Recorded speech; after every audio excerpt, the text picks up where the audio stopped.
Good evening, ladies and gentlemen, and welcome to Heartland Championship Wrestling. It is Friday night, December the 23rd, and we are coming to you live from the Dave Cave with pay-per-view action. Heartland Havoc 112. Won't get fooled again. My name is Dave Little, and we are coming to you live from the Dave Cave with action from all over the Heartland. We have six title matches here tonight and a couple of outstanding grudge matches, as we have got referee James Lawrence III in the front row, along with Doug Justice, enjoying some popcorn as we bring you tonight's action. The main event will be for the NWA World Heavyweight Championship, as the champion Ted DiBiase defends his title against his former friend and now heated rival, Dr. Death, Steve Williams. But we've got a lot to get to before the main event of the evening. 8 great matches lined up, so relax, grab yourselves a cold one, and enjoy the show as we get things rolling here for the final Heartland broadcast of the year 2022. And to kick things off, it is going to be a grudge match, and a long time coming for this one, as we have grudge match vibes in the Heartland ladies division going on. The following contest is scheduled for one fall with no time limit and no disqualification.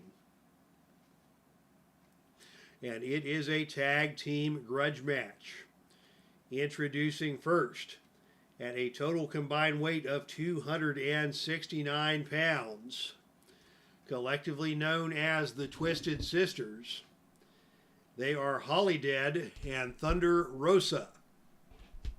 HOLIDEAD and Thunder Rosa, the Twisted Sisters, coming down to the ring. The crowd here in Chicago is booing like crazy, as these two ladies are not the least bit popular. And the reason they are not the least bit popular is because of what they did to their opponents tonight, coming to the ring first. From Cincinnati, Ohio, 5'10", 171 pounds, and a former Heartland Ladies Champion. This is Kelly Klein. So Kelly Klein making her return to the ring to face off against HOLIDEAD and Thunder Rosa, the two women that put her out of action. And their tag team partner, 5'3" tall, from Norwich, England, weighing in at 11 stone 5 pounds. I'm not sure what that means, but this is one double tough lady. This is Saraya Knight. Saraya Knight took up the fight for Kelly Klein after she was put out of action. And this actually was intended to be a match involving Saraya and Sherry Martel. But Sherry Martel was pulled from this match after Sherry won the Heartland Ladies Championship, and Commissioner Teddy Long refused to allow his champion to be in a match of this magnitude, or this level of danger. So Kelly Klein was happy to step into the fight and become part of the and join with Saraya Knight in battling these two evil women, collectively known as the Twisted Sisters, in this grudge match scenario. No time limit, no disqualification, as these four women are ready to throw down. And with the opening die roll, it looks like it will be Kelly Klein starting things off against Thunder Rosa. Kelly Klein with an axe to grind here, and she wants to get her hands on HOLIDEAD, who was the perpetrator of the attack, but HOLIDEAD deferring to Thunder Rosa to start things out here. And the opening initiative roll goes to Kelly Klein. No surprise, she has got all of the aggression on her side, and she comes out and just whips Thunder Rosa into the turnbuckle. Off the turnbuckle comes Thunder Rosa, and on a roll of 9, it is a big kick from Kelly Klein that stuns Thunder Rosa. Kelly follows that up with a side backbreaker, and Thunder Rosa goes down. Kelly, a hard-hitting, probably the hardest-hitting woman in the match, And that's saying something with this collection. A standing power slam from Kelly Klein, and Thunder Rosa quickly rolls out of the way, tries to get over to make a tag and is unable to do so. And now it is Kelly in control. Kelly now with a whip to the ropes. Off the ropes comes Thunder Rosa. And on a roll of 10, that is that is a running double clothesline. Both women are down. And by virtue of having the better ropes rating, it is Thunder Rosa who gets to her feet first and is in control against Kelly Klein. And it is Thunder Rosa with LANZA. She's going to go up for a death jump here. A death jump from Thunder Rosa, and on a roll of 5, that is a flying clothesline off the top rope. And Kelly goes down once again. Kelly is down. She is in trouble here. Rosa follows up, and she goes to La Rosa. This is her finishing hold. It is a +1 finisher. The pin roll is 3 or lower. And on a roll of 6, Kelly gets out of that one. But now HOLIDEAD comes into the ring, and now we're going to see a double team. Double team action by the Twisted Sisters. And on a roll of 4, that is a devastating double team move as they pick her up for a double choke slam. And down goes Kelly hard to the mat once again. And Kelly is now at 2 fatigue tokens, and HOLIDEAD is in control with a chance to do more damage here. And it is going to be a leg drop onto the apron. And as we all know, the apron is the hardest part of the ring. And Kelly is stunned once again. HOLIDEAD going for a quick cover. The pin roll is 4. And on a roll of 9, Kelly is able to kick out. But the punishment continues. And Kelly is in some trouble here. And now it is Darkness Falls. That is her finisher, the Angel's Wings as it's known. But when HOLIDEAD does it, it is called the Darkness Falls. That is a +2 finisher. The pin roll here is 7 or lower. Saraya coming in to make the pin save. And on a roll of 4, she successfully is able to break up the cover. But as the referee puts her out of the ring, it's going to be another double team opportunity for the Twisted Sisters. And on a roll of 8, it is a high double neck breaker. And down again hard goes Kelly Klein. Kelly Klein still working off the effects of that concussion that put her on the sideline. And the Twisted Sisters not doing her any favors here, as it is now Thunder Rosa who is going to pitch Kelly Klein out of the ring, where the party will get started. Out of the ring we go. Kelly Klein rolls on a roll of 6. That's good for Kelly as she just slugs Thunder Rosa coming out to the arena floor and slams Rosa face first onto the steel ring steps. And now it is Rosa in trouble. Action goes back into the ring. Big fisherman suplex by Kelly. Kelly goes for the cover. The pin roll is 3. And on a roll of 9, Thunder Rosa kicks out. And finally, Kelly gets over and tags in Saraya Knight.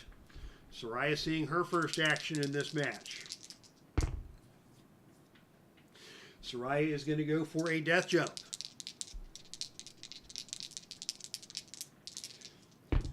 And on a roll of 8, Saraya hits a flying clothesline off the top rope, followed by a drop kick into the corner, and Rosa is stunned. Rosa in trouble now as Saraya Knight coming in and dishing out the rough stuff. Here is a running Samoan drop by Saraya Knight. And Thunder Rosa is stunned.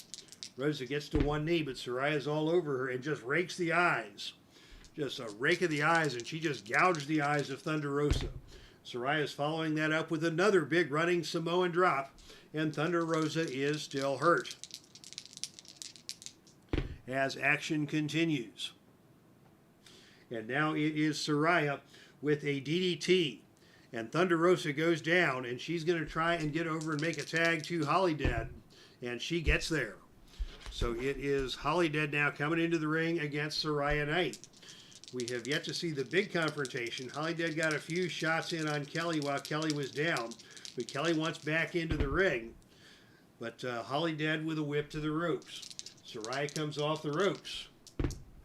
And on a roll of 7, it is a running back elbow from HOLIDEAD that stuns Saraya. HOLIDEAD remains in control. HOLIDEAD with a pump handle slam, and down hard to the canvas goes SARAYA Knight. And HOLIDEAD will follow that up with an attempt at a vertical suplex. This is a choice C maneuver. She is going to need a roll of 7 or lower to get this one done. And on a roll of 12, SARAYA powers her way out of that one.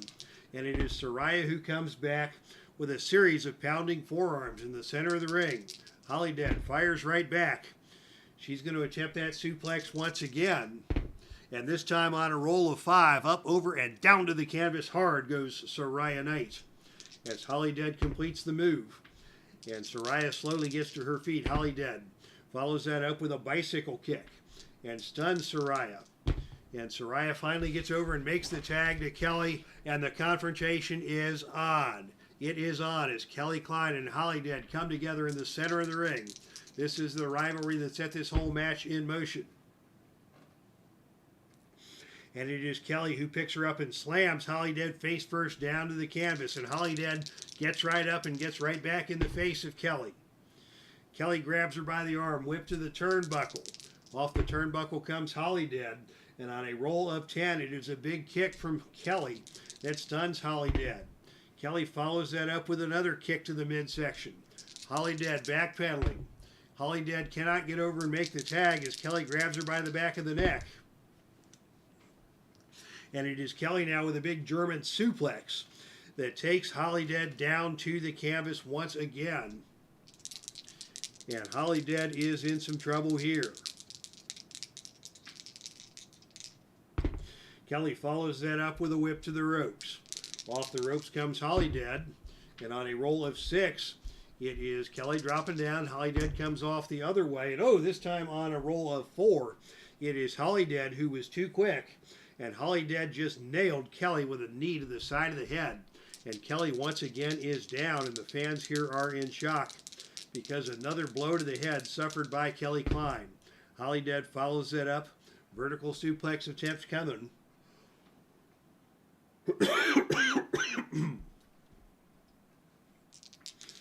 It is going to take a roll of 8 or lower on Kelly to get this one, and she got her up, over, and down to the canvas hard. She's going for the cover.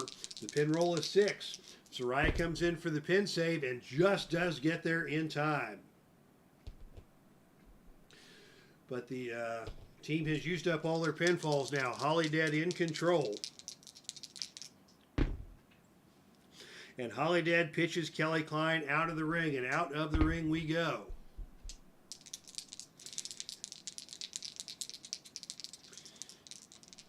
As Kelly is in big trouble here on the arena floor. It is Kelly and HOLIDEAD slugging it out, and HOLIDEAD wins the battle on the arena floor as the wrestler on offense. And now an unprettier on Kelly, and Kelly's going to go back out of the ring again. And now it is time, I believe, for some shenanigans. Nope, no shenanigans quite yet, as they're going to continue to battle it out on the arena floor. And this time it is Kelly who wins the brawl on the arena floor. Back into the ring we go. Kelly in control. Kelly with the end of the match, that guillotine chokehold. That is a +2 finisher. So the pin roll here is 5. Thunder Rosa is going to come in and make the save, and she is able to do so. So Thunder Rosa comes in and saves her partner from the end of the match, that guillotine choke. Kelly remains in control. She's going to go up now for a death jump. Death jump attempt coming up.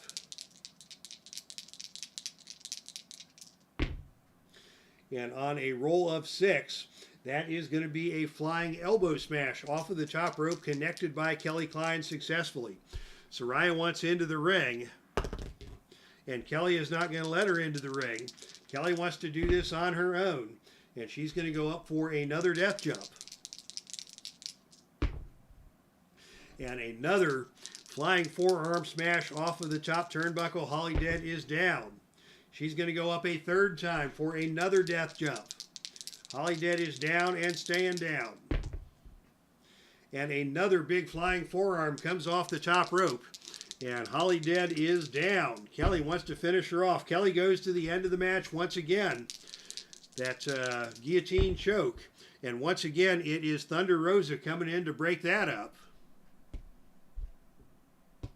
And on a roll of 3, that is going to take us to the wrestler interference chart. The outside interference chart. We may see some double teaming on Kelly here. And it is Thunder Rosa picking up Kelly and giving her a knee to the side of the head. HOLIDEAD is up and goes to the Darkness Falls, dumping Kelly headfirst onto the mat. They go for the cover. The pin roll here is 9 or lower, and on a roll of 7, they got her. Just like that, HOLIDEAD and Thunder Rosa have pinned Kelly KLEIN and beaten her down with the Darkness Falls off of the double team after Thunder Rosa came into the ring to save her partner from the end of the match. Your winners. The team known as the Twisted Sisters, Kelly KLEIN and SARAYA Knight. Excuse me, the HOLIDEAD and Thunder Rosa.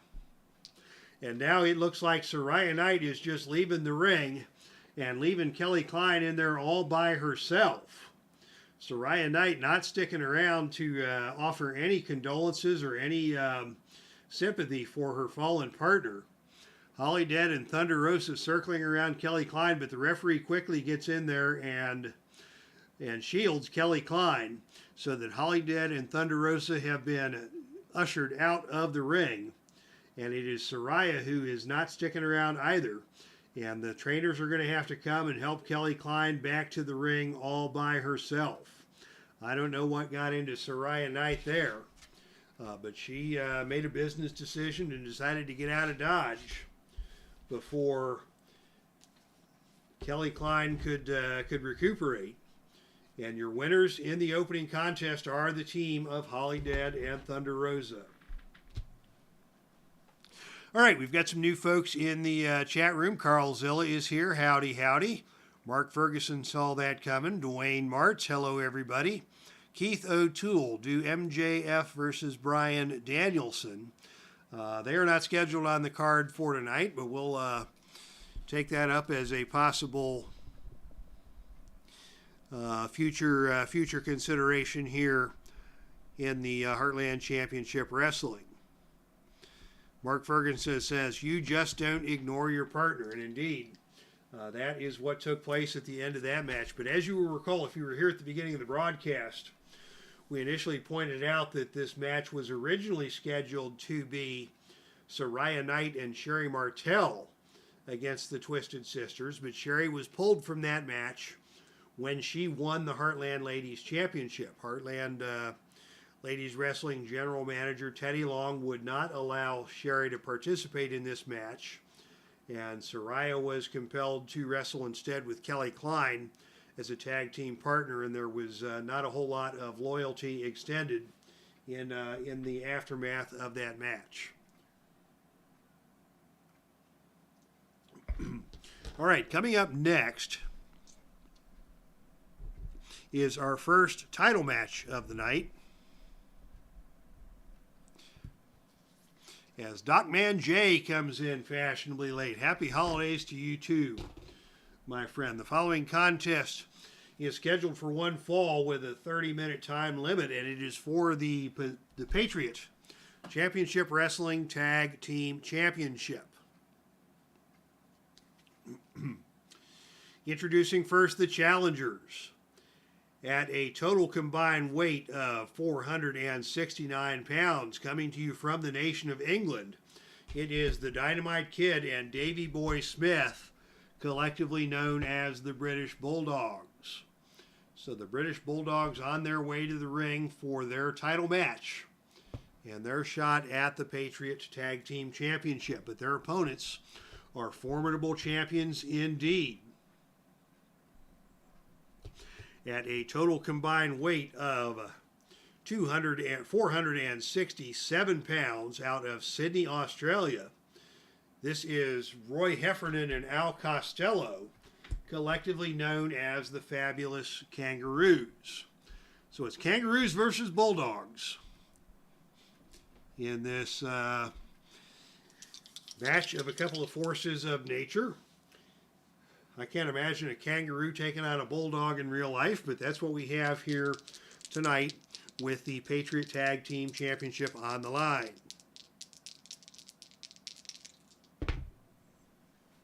And it will be Al Costello to start things off for the champions against Davey Boy Smith. As freedom of speech is here. Merry Christmas. Don't we all love freedom of speech? I know I do. And it is Davey Boy Smith who is first on the attack. And Davey Boy comes in and captures a side headlock. Maneuvering around the ring. Davey Boy now with a forearm smash. Costello's going to fire right back, and Costello takes Davey Boy down with a drop toe hold and quickly maneuvers him into a surfboard. But Davey powers right out of that. Quick escape by Davey, and Davey with a forearm smash. Costello fires right back. These two going hold for hold, toe to toe. And it is Costello now who catches the wrist and goes behind and ducks under and has a hammerlock applied to Davey Boy. And he takes Davey Boy down to one knee with that hammerlock and is going to convert that now into a leg lock. Nice leg lock applied by Al Costello. He calls that the marble boar leg lock. Costello keeps on the offense. He is going to go for a Greek cross, which is another submission style hold. This is a choice F maneuver, meaning that he is going to need a roll of 6 or lower to complete this. And he is able to get that locked on. He's going to try for a submission here on a roll of 3 or lower. And Davey Boy is able to power his way out, but Costello showing his technical prowess in the early stages of this match. And now it is a double team kangaroo leap maneuver executed by the Kangaroos, and that is a add one move. Davey Boy going to try and get over to make the tag, and he is not able to get there. And that puts Roy Heffernan in control with Davey Boy down. And Heffernan now comes with the boomerang. That is a tag maneuver and a +3 finisher. The finishing roll here is 8 or lower. Dynamite Kid coming for the pin save, and he is able to make the pin save. And Dynamite's going to try and do a little extra damage while he is in there. But the referee orders Dynamite Kid out of the ring, and Heffernan maintains control. So Dynamite not able to do any other damage other than saving his partner. And now Heffernan with a chance to do some more damage on Davey Boy, who remains down. And here's a step over toe hold. Submission move. The submission here is a 6 or lower. Dynamite's going to try and get back in there. This time he is unable to save his partner. And on a roll of 6 or lower, we're going to have a submission here. And on a roll of 7, Davey Boy is just able to make his way over to the bottom rope. Tag to Costello. Kangaroos with some more of that double team action coming up next. And on a roll of 6, that is a bone-crunching double clothesline delivered by the Kangaroos. Davey Boy still down.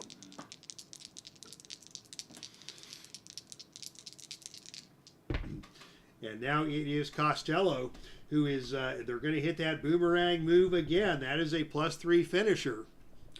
And the Bulldogs are out of tags, or out of pin saves, so the pin roll now is 10 or lower. And on a roll of 6, he got him. A very impressive and very efficient title defense by the fabulous Kangaroos as they make short work of the British Bulldogs by way of the boomerang. And it is Costello who gets the pin over Davey Boy Smith. A very efficient, very impressive title defense by these two Aussies, Al Costello and Roy Heffernan. The fabulous Kangaroos with a successful title defense here at Heartland Havoc 112. Won't get fooled again.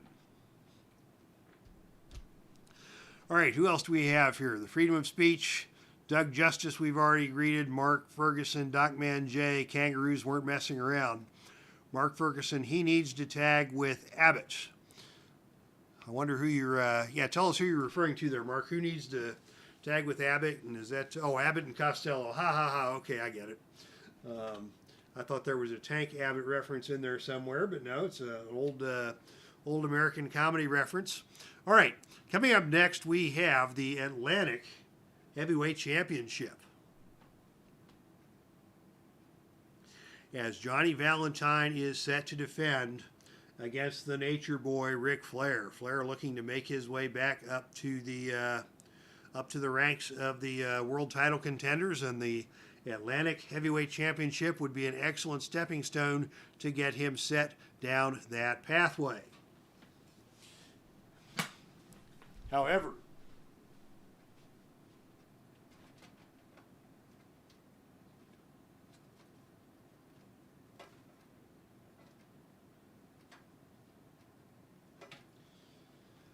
by virtue of the pay-per-view broadcast, a new tradition I have established here at these pay-per-views. I'm going to choose one match on each pay-per-view for a special guest participant, and this match was selected, and so we will have Gary Michael Capetta in the ring to make his announcement as Valentine and Flair are set to square off. And let's see what the Gary Michael Capetta announcer card brings us. On a roll of 7, the two wrestlers begin exchanging punches in the middle of the ring and the crowd goes wild. Roll one die to see who wins. If even, the rule breaker wins. If odd, the fan favorite wins, and the winner begins on level 2 offense. Well, I got to tell you, both Valentine and Flair are considered heels. But Ric Flair is one of the most hated men in the territory, so we'll give him the heel status. And Johnny Valentine will be the fan favorite in this circumstance. So Valentine gets the odd roll, and on a roll of 5, it is Valentine who wins the Battle of the Fisticuffs and starts the match at level 2 offense, as Bobby the Brain Heenan, accompanying Ric Flair to ringside, scurries out of the ring as the violence begins and Heenan seeks safety. And it is Valentine with a standing arm lock. Flair with a quick reversal on that. Goes for the snapmare, gets him up, over, and down to the canvas. But Valentine quickly back up to his feet. And it is Valentine with a knee lift, catching Flair as Flair comes in. And Valentine stuns him. Valentine continues on the momentum with a whip to the turnbuckle. Off the turnbuckle comes the Nature Boy. And on a roll of 3, it is the Nature Boy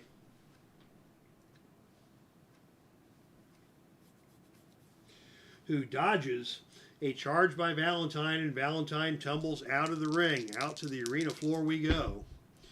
And it is Valentine who has to make that helpless crawl back into the ring, where Ric Flair is ready and waiting to take up the fight. And now Flair's going to come out of the ring, and we're going to have more action out there on the arena floor. We will not see any shenanigans quite yet, but it is Valentine and Flair mixing it up on the arena floor. Both these guys with A ratings on the ring chart. And on a roll of 7, the wrestler on offense keeps the momentum in that best man wins situation. And now Flair goes right to the figure 4. He's got Valentine in the figure 4 as Valentine crawls back into the ring. But the submission rating is only 1, so there will be no submission. But Flair does have a unique mechanic that every time he does something to the opponent's leg, the effectiveness of the figure 4 gets better. So the next time the figure 4 is applied, it will be a +1 finisher, up to a total of +4. Flair now in control after having caught Valentine in the figure 4 by surprise. And Flair now is going to try a pin using the ropes. Valentine's got a kick out of that, and he is able to do so, but that's going to cost Valentine another point of fatigue, as Nature Boy, the smartest and dirtiest player in the game, continues on the attack, and he's going back to the figure 4. Flair is unrelenting. The figure 4 is now a +1, and the submission roll here is 4 or lower. And on a roll of 10, Valentine is able to get free. But the knee injuries are beginning to take their toll. And Ric Flair is totally on the offensive here, with Valentine in trouble. And now another pin attempt using the ropes. The pin is 4 or lower here. Valentine kicks out again, But Flair's onslaught continues, as Flair now puts Valentine up into a big suplex and down to the canvas hard. Belly to back suplex by Ric Flair has Valentine stunned once again. And now it is Valentine rolling out of the way of Ric Flair's elbow drop, and Valentine now gets a chance to do some damage. Valentine with an arm drag takes Flair over to the canvas. Valentine trying to regain his bearings, and he gets Flair up for a power slam and down hard to the canvas. Both men are down. Nice little flurry by Valentine, but he is worn out, and his knee gave out on him a little bit. Flair is first to his feet, and it is Flair now with a big knee breaker. And again, more damage done to the knee, and more effectiveness added to the figure four leg lock. Valentine needs to stay out of that hold again, as Flair comes with another knee breaker. And now Valentine's knee is at maximum injury level of 4. And Flair is in control. And now Flair is going to go to the knee clip. A knee clip by Flair, continuing to work that injured leg. And Flair follows that up with another elbow drop. Valentine is hurting. He is clutching at that left knee, as Flair comes in with another knee breaker. And Valentine doing everything in his power to get back to his feet, as Flair continues to work the leg. Another knee breaker applied, and this time Valentine rolls out of the ring and down to the arena floor. Flair comes out to get him, but oh, Valentine grabs Flair and whips him into the steel security railing. And that's going to give Valentine the opportunity to get back on the offense here. And Valentine now with the Atomic Skull Crusher. The pinfall here is Snake Eyes. And on a roll of 5, Flair is able to get away from the Atomic Skull Crusher, but Valentine back in control, and he hits it again. Valentine has that +1 Atomic Skull Crusher on rolls of 5 or 6. Now the pin roll is 3, and on a roll of 4, he just barely got free. Bobby Heenan at ringside is beside himself. It's Flair in trouble. Valentine continues on the attack. Another Atomic Skull Crusher. This time the pin roll is 4. And Flair again gets out. But now we're going to see, as that's 3 fatigue tokens, that means it's time for Bobby the Brain Heenan to get involved. Since Flair came south, Heenan has taken over his managerial duties. And on a roll of 8, Heenan trips up the opponent, allowing his wrestler to attack from behind. Heenan's wrestler rolls on level 2 offense. So Heenan took a shot at that injured knee of Valentine, allowing Flair to have the opening to get back in control. And Flair now backs Valentine into the corner and delivers a series of thunderous chops. Woo! Says the Nature Boy as he chops away at the chest of Valentine. Both men are hurting now. Valentine slumped into the corner. Flair pulls him by the leg out to the center of the ring, drops the elbow on him. Flair working methodically, moving in. And now he drops his hips across the leg of Valentine. Again, working that injured knee. Flair in control. Another elbow drop by Flair. Valentine is still hurt. Flair is methodically picking apart Valentine. Another elbow drop. Valentine still hurt. And now another knee breaker. Flair is going to go for the cover here. The pin roll is 5 or lower. And on a roll of 11, Valentine is able to kick out. But Flair is well under control. Another suplex, belly to back this time, sending Valentine crashing to the mat hard. Nature Boy in control. Nature Boy with a whip to the ropes. Valentine on an injured leg. And it is Flair with a big high back body drop that sends Valentine high up into the air, crashing down hard to the canvas. Flair strutting around confidently, backing Valentine into the corner once again for more of those punishing chops. Valentine is hurting and in trouble. More punishing chops. And Valentine leaves the ring. Out of the ring goes Johnny Valentine. And on a roll of 11, What's going to happen here? Out of the ring, A11. The opponent comes out of the ring and tries to hit you with an object like a steel chair. The referee comes out and warns him to stop, but he pushes the referee aside and continues. Flair with a steel chair, working over the injured left knee of Valentine. Will he be disqualified here? The DQ roll is a 5. Oh, there's one. Bobby the Brain Heenan is going to try and distract the referee, and Heenan is able to get the referee distracted, and there will be no disqualification. But Heenan is now out of commission for this match as they go back into the center of the ring with Flair in control. And now Flair goes for another pin using the ropes. The pin roll here is 6. And on a roll of 11, Valentine kicks out again.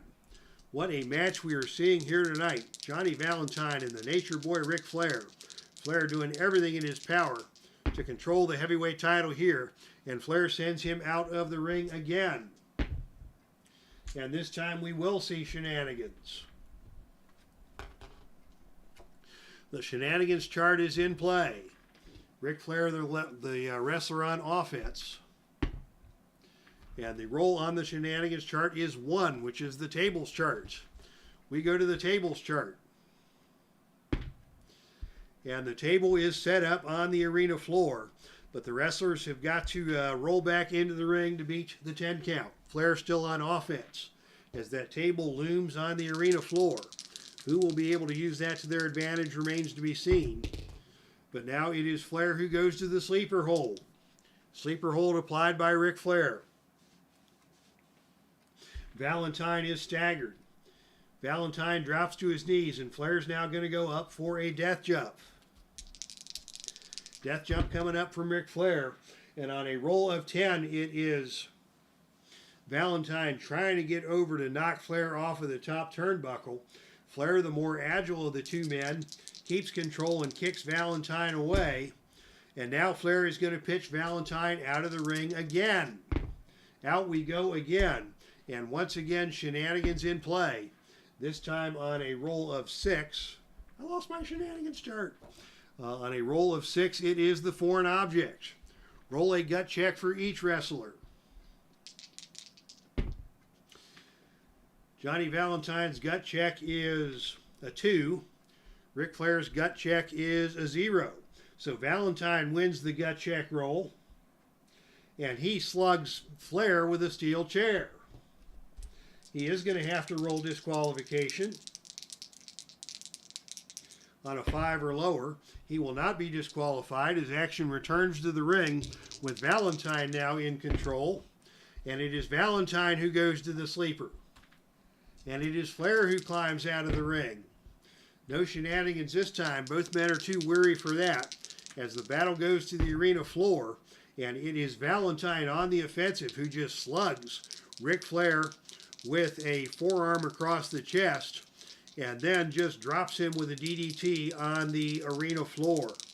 Valentine digging deep, trying to hold on to his title. As they go back into the ring, it's the sleeper again. Valentine trying to get Flair subdued. Flair goes down to one knee. Reverse toe hold applied. Flair makes his way to the bottom rope. Both men come together in the center of the ring once again, and it is Valentine with the arm drag taking Flair down. Another arm drag. This time Flair reverses that, and it is Flair with a whip to the turnbuckle.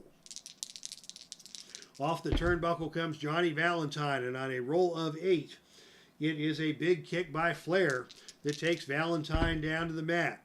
Flair with another whip to the ropes. Off the ropes comes Johnny Valentine. This match has been epic. And it is a running back elbow from Flair that stuns Valentine. Flair now with another knee breaker, doing more damage to that injured knee. Valentine desperate to get to his feet. Another whip to the ropes. And this time on a roll of 9, it is a collision in the center of the ring. It's only the 3rd match of the night, and I've already lost my voice. But after the collision in the center of the ring, the advantage goes to the wrestler with the higher power rating, which would be Johnny Valentine. And it is Valentine now who goes to the sleeper. Once again, taking Flair down to a knee. Valentine with a big forearms hammer across the chest of Flair, and Flair staggers around the ring and drops down face first in pain. Valentine follows that up with the sleeper once again, and Flair escapes the ring. Shenanigans again in effect. And it is back to the tables roll. Another battle on the outside of the ring. Remember, there has already been a table set up there. And now with the table set up, both wrestlers are going to roll the gut check. And this time it is Flair who wins the gut check. And it is Flair who is able to powerbomb Johnny Valentine through the table at ringside. That is going to take a point of fatigue off of Valentine. And now this is a possible count out on a roll of 8 or lower. And on a roll of 8, this match will end in a count out. So your winner by way of count out, Ric Flair, after putting Valentine through a table at ringside. So Flair does not get the Atlantic Heavyweight Championship, but he does get the victory here tonight. And a rematch will be set up for these two in the near future. Probably at our January pay-per-view or sometime we'll be sure and get that on the channel, as Flair and Valentine will have a rematch. Wow. What a rugged match between two outstanding competitors with a lot of rough stuff in between. And Ric Flair had control for a lot of that match. Johnny Valentine showed great resilience in surviving right up until he got put through a table and was unable to get back into the ring ahead of the 10 count. So, question from Doug Justice about a shenanigans chart. If you have not done this before, this is my homebrewed out of the ring again chart for ringside mayhem, or shenanigans as I call it. Carl Zilla was nice enough to take this chart that I had conceived and make it into a nice looking piece of chart. And Doug, if you want to find me on Discord or on Facebook at the Sports Simulations and Replays group listed in the description of the video, if you want a copy of the out of the ring chart, either digital or hard copy, I will send that to you. And folks, I do know I'm behind on a couple of mailings, and I intend to get these mailings out soon. So if you're interested in the shenanigans chart, look me up and I'll hook you up. All right, need a little break there after that very compelling matchup. Ric Flair again, your winner by countout. So the title does not change hands, but Flair versus Valentine will take place once again with the title on the line.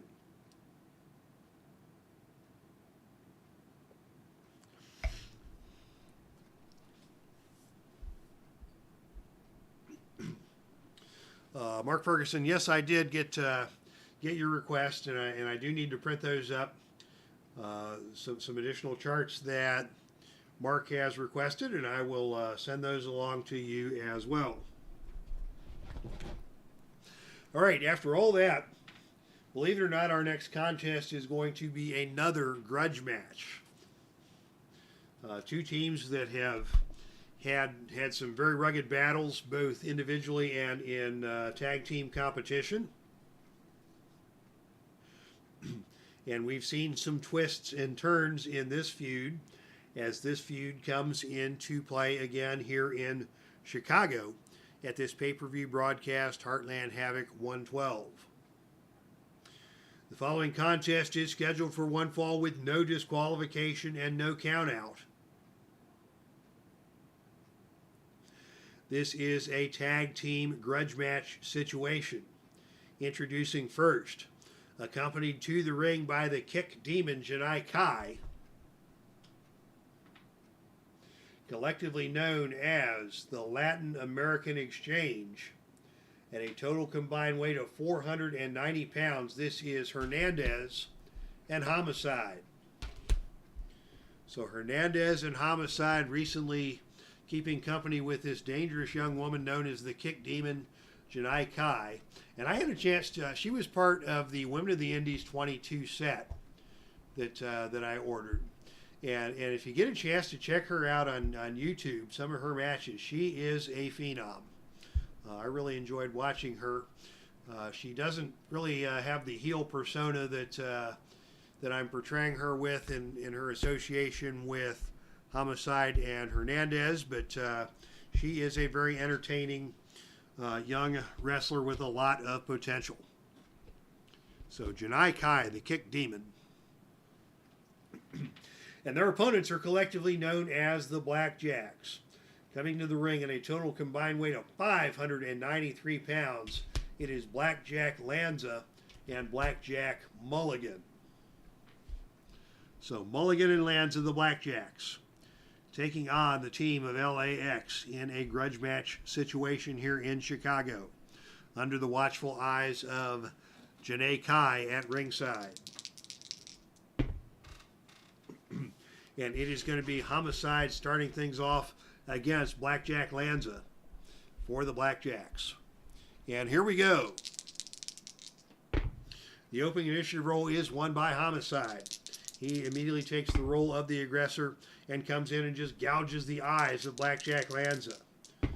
Not a thing the referee can do about it. Homicide's going to try for the exploder, but that's a power move. And Lanza has the power advantage between these two, so it is Lanza returning fire with a whip to the ropes. Off the ropes comes Homicide, but oh, on a roll of two, it is Homicide who comes off the ropes, stops, catches Lanza with his head down, and delivers an awesome pile driver. And quickly, Lanza is down and hurt. And Homicide is in control.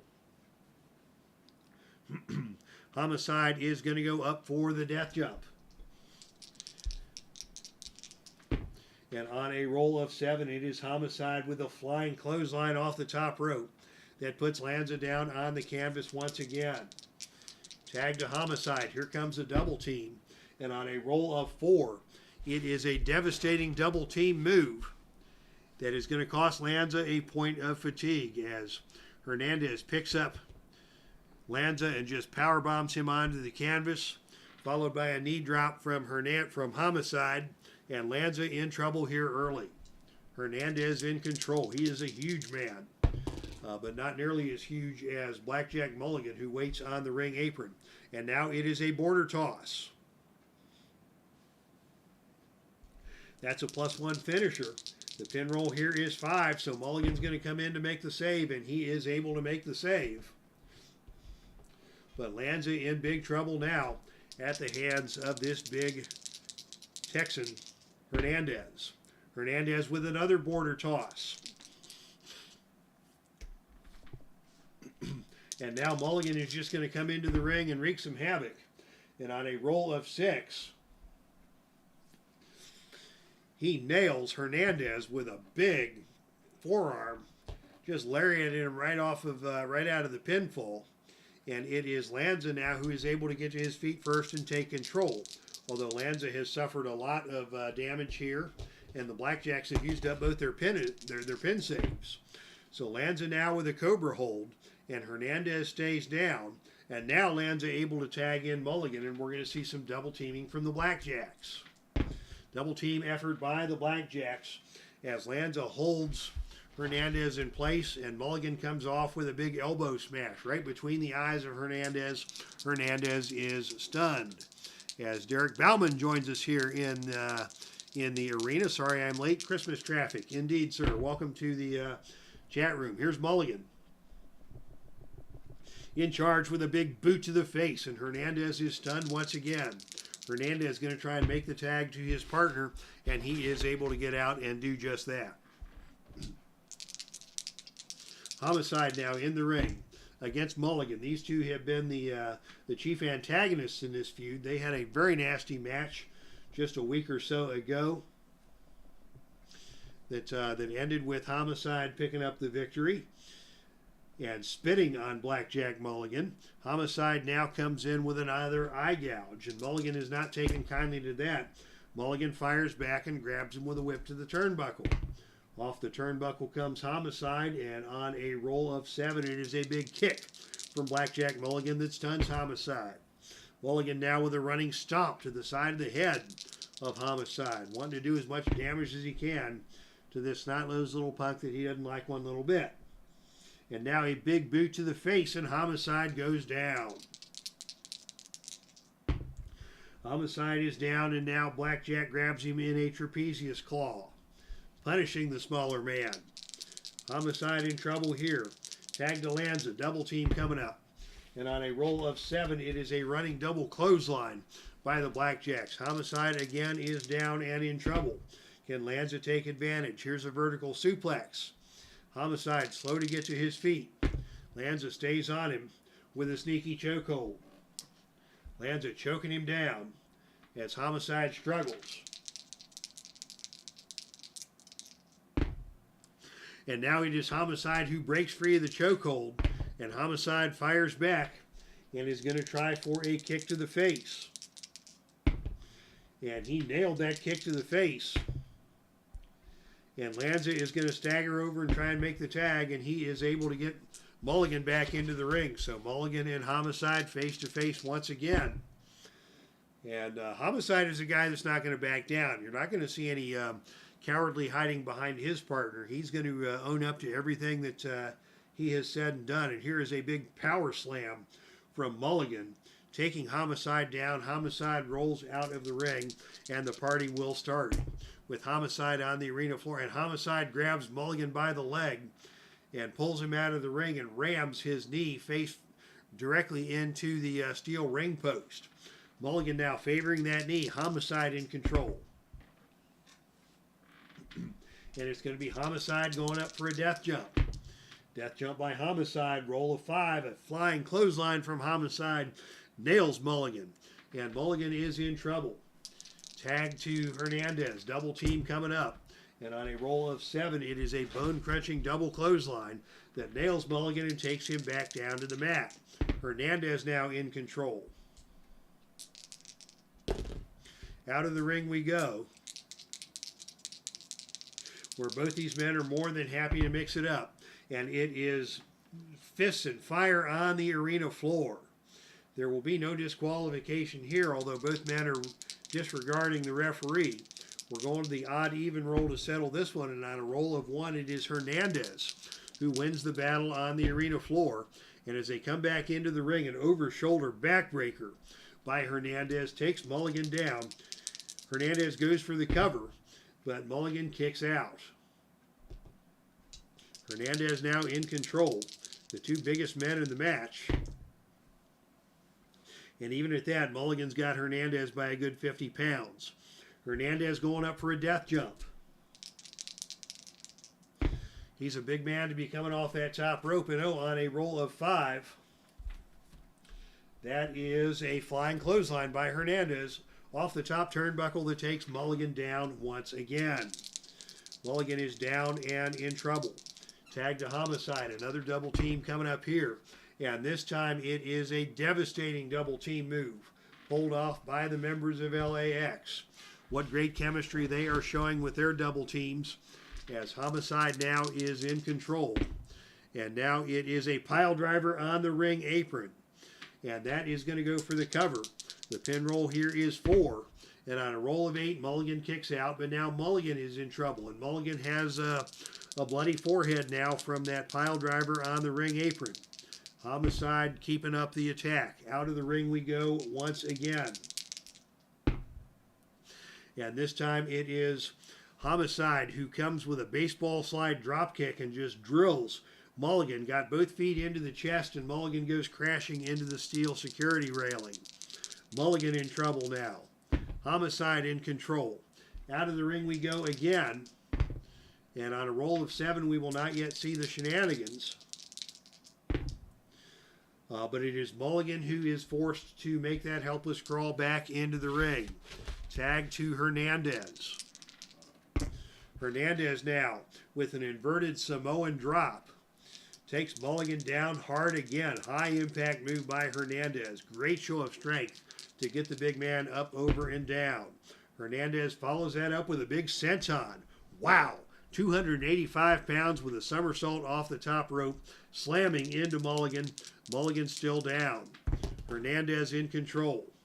He is going to go with a whip to the ropes.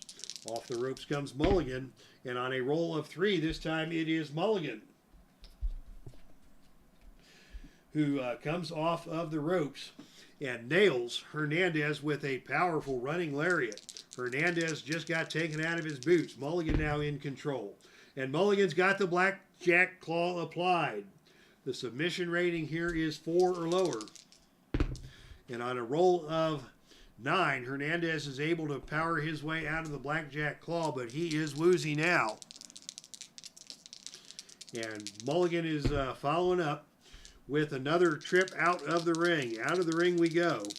To the arena floor once again. There will be no shenanigans yet, but that's going to come soon enough. And on a roll of 8, it is Hernandez forced to crawl back in under the bottom rope. Tag to LANZA. Double team coming up here. And on a roll of 7, it is a bone-crunching double clothesline. LANZA now the fresh man in the ring battling against Hernandez. LANZA now is going to go for a body slam. That is a choice H maneuver. So we can either go agility +1 or death jump B.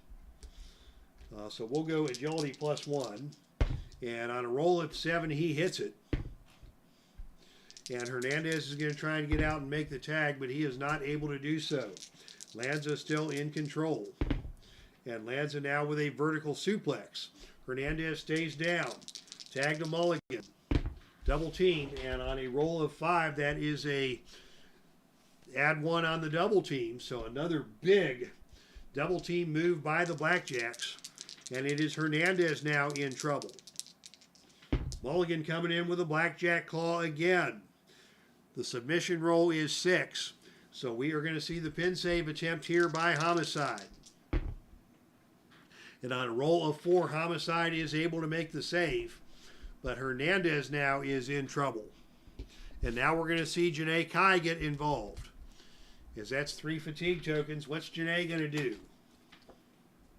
Outside interference. Janae on the ring apron. And now we have got a 4-way brawl going. It's going to be resolved on odd or even, with the even roll going to the LAX. And on a roll of 6, it is LAX winning the brawl in the center of the ring. As Janae Kai comes in with a switchblade kick and just drills Mulligan as he was trying to put the claw on. So Janae Kai with a switchblade kick, making her presence felt and nailing Blackjack Mulligan right upside of the head. Hernandez now in control. And Hernandez with the border toss. And by virtue of the roll of 6 on the defense die, that is an avalanche border toss +2. So the pin roll here is 7. On a roll of 7 or lower, Blackjack is pinned. Oh, but he kicks out. He kicked out of the avalanche border toss. I don't believe it. Hernandez doesn't believe it. Janae Kai is beside herself at ringside. Hernandez comes in for another double team. And it is another devastating double team as Hernandez comes flying off the top turnbuckle. Or excuse me, Homicide comes flying off the top turnbuckle and nails Blackjack Mulligan as Hernandez held him in the bear hug. Homicide now in control. Death jump coming. And on a roll of 8, it is a flying clothesline off the top rope, scored by Homicide. Homicide now in control. Pile driver on the ring apron. Another pin attempt here at a roll of 7 or lower. And on a roll of 9, Mulligan kicked out again. Mulligan refuses to lose, even as LAX continues to pound away at him. We are seeing another epic brawl in this grudge match situation. Tag to Homicide, or tag to Hernandez for another double team. And another devastating double DDT in the ring on Blackjack Mulligan. I don't know how much more Mulligan can take, but he has taken a whole lot of punishment in this match. And now it is out of the ring we go once again. Will we see shenanigans here? No, sir. As these men are just more intent on fighting each other than getting involved with any sort of plunder at ringside. And on a roll of 6, it is Mulligan who wins the brawl on the arena floor. Mulligan just runs Hernandez back first against the ring apron. And Hernandez is stunned. Back in the ring, Blackjack claw applied. The submission rating here is 7 or lower. And on a roll of 7, he got him. How about that? Blackjack Mulligan with a gutty performance finally gets the submission victory over Hernandez with the Blackjack claw, as Hernandez just completely blacked out under the influence of that claw after a grueling match. And a tense stare down among all the men in this match. But they are all just too weary. They're not going to shake hands. They're not going to they're not going to acknowledge what a tough match this was on either side. Hernandez trying to get after Blackjack Mulligan as Mulligan has submitted Hernandez. But this is the end of a great match as Blackjack Mulligan survived all kinds of punishments to man up and dig deep and finally get the win for his team over LAX by way of that devastating Blackjack claw that put the lights out for Big Hernandez. All right, Michael Bratta here in the chat room. Good to see you, my friend, as we are here in Michael's town of Chicago. I believe Michael's a Chicago guy. We're here in Chicago for the pay-per-view broadcast, and we've reached halftime of the match. We've been at it for an hour, and we are at the midway point of the match. I don't think we'll see near as many marathon matches the second half of the card, but you never know.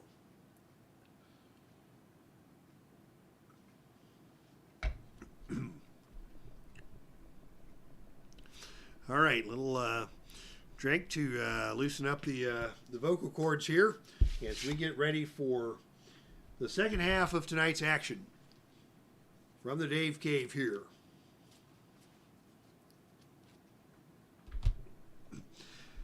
And the remainder of tonight's matches will all be championship matches, including a 2 out of 3 falls showdown that could be a classic.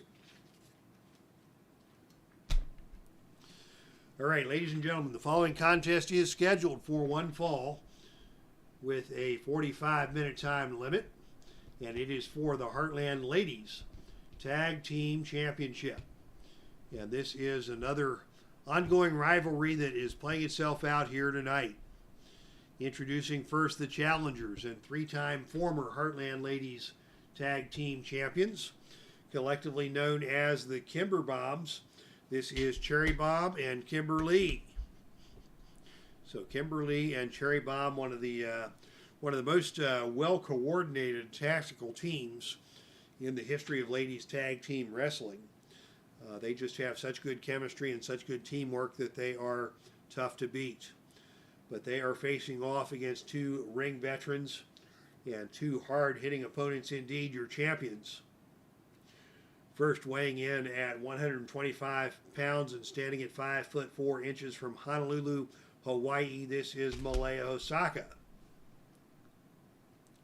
And her tag team partner from New Orleans, Louisiana, 5'4", 140 pounds. This is the powerhouse Jazz. So the team of Jazz and MALIA HOSAKA, who have really come together and had a very, very impressive reign as Heartland Ladies Tag Team Champions, are set to do battle with the nefarious Kimber Bombs in our next title match of the evening.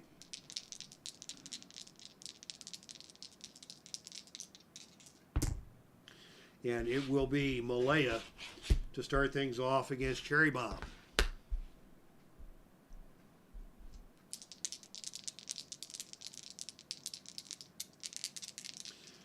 And the opening initiative roll is won by MALIA HOSAKA. The champions take control coming out with a hip toss. Over and down to the canvas goes Cherry Bomb. And just like that, Cherry Bomb rolls over and tags in Kimberly. And this is one of the things that the Cherry Bombs do to just frustrate their opponents. Just when you think you've got the momentum, they'll tag in and out real quick and start from scratch again as Kimber comes out and nails MALIA with a drop kick. Drop kick on MALIA. Kimber follows that up with an attempt at an arm bar, and she's got the arm trapped very nicely. Good technical move there by Kimberly. Kimberly now is going to go for a tarantula hold. This is a choice D maneuver, and it is a painful one. She is going to need a roll of 11 or lower, and on a roll of 9, she gets that tarantula hold in place.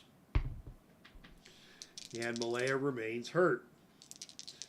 Tag to Cherry Bomb, and the Kimber Bombs are going to attempt their first double team of the night, but on a roll of 9, that's just an elbow smash delivered by Cherry that stuns MALIA.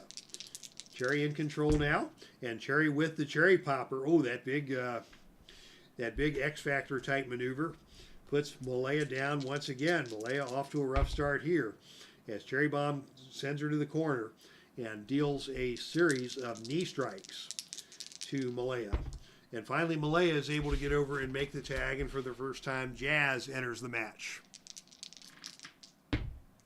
Jazz coming in with a series of forearm smashes, staggering Cherry Bomb.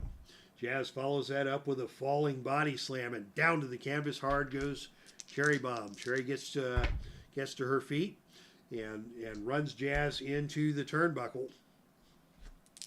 And Jazz reverses that, and Jazz attempts a drop kick and nails the drop kick on Cherry Bomb. Cherry Bomb once again is staggered as Cherry Bomb sees Jazz coming in. Oh, and grabs Jazz by the hair for another Cherry Popper, and down goes Jazz. Tag to Kimberly. Cherry Bomb took some punishment there. She's going to tag in Kimberly, and Kimberly comes in and is going to try that tarantula hold once again. Not going to be quite as easy against a powerhouse like Jazz. And on a roll of 5, she does get it applied, but Jazz is quickly able to power out of that one, and it is Jazz who comes right back, tries a drop kick and misses, and Kimber quickly got out of the way and just nails Jazz with a series of chops. Jazz doesn't take too kindly to that, but trying to chop Jazz is like the mosquito trying to swat the elephant instead of vice versa. Another tarantula hold attempted by Kimber, and she is able to complete that again this time. And this time, Jazz is going to take some punishment from that as Kimber follows that up with a palm strike in the corner and just stuns Jazz. Kimber goes for the quick cover. The pin roll is snake eyes, but Jazz easily powers out of that one. But after that palm strike, Jazz a little stunned, shaking her head from side to side, and now a split jawbreaker and another pin attempt. Pin roll here is 3, and on a roll of 7, Jazz kicks out. But Kimber's got the momentum going. Tag to Cherry Bomb, double team attempts coming up. And on a roll of 5, it is a double drop kick by the Cherry Bombs that staggers Jazz backwards and costs her a point of fatigue. Cherry Bomb now the legal wrestler back in the ring for the Kimber Bombs. And it is Cherry Bomb with the bombs away off the top rope, nails Jazz. And now Jazz is going to roll out of the ring and down to the arena floor. This is a territory where the Kimber Bombs do not want to mess with Jazz. And on a roll of 8, Cherry Bomb smartly backs off and forces Jazz to make that helpless crawl back into the ring ahead of the 10 count. Cherry Bomb waiting with more evil intentions in mind and hits another heads up. A big flying elbow smash right between the eyes. Jazz goes out of the ring again. No shenanigans as of yet. And again, this time it is Kimber who comes around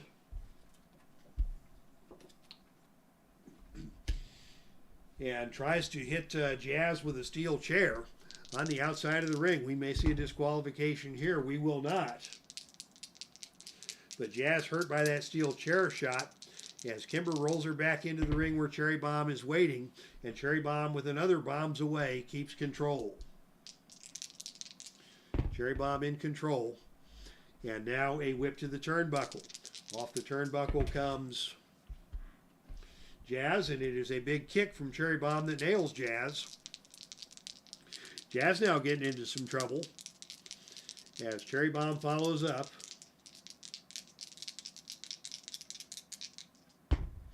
And Cherry Bomb with another, actually she isn't going to go for the whip to the turnbuckle. Instead she goes to the rear chin lock. Jazz struggling to try and get over, unable to get the tag made. As Cherry Bomb with a drop toe hold takes Jazz back down to the canvas. Tag to Kimberly. And a deadly elbow smash from Kimberly coming back into the ring off the double team. Kimber now in control with another devastating palm strike in the corner.